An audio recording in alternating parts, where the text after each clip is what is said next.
When you talk to conservatives about Andrew Yang or universal basic income, they usually respond with something along the lines of, well, I worked hard for all my money and to build my life.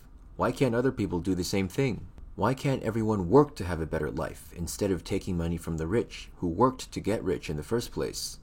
That may sound like a very reasonable argument if you're dealing with the past or even the present, but not the future.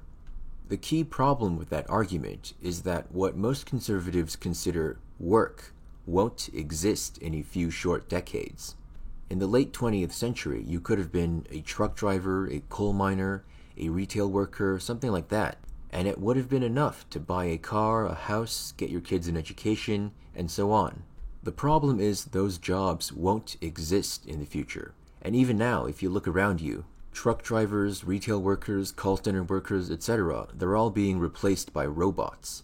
The reality of the future is that most people, or at least a very large proportion of people, simply won't have jobs. The reason being that corporations will have replaced those jobs to be done by machines, by AI.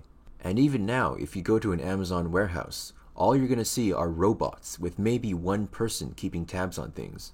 So the only way to make our current economic system work in the future is to capture some of those gains made by those corporations and distribute them to the people in the form of universal basic income. I did make another video explaining universal basic income to conservatives, but this point that, oh, I worked hard for what I have, why can't other people work like me? I see it come up far too often in arguments against universal basic income, so I thought it deserved its own video. If you have any questions or thoughts to share, leave them in the comments section.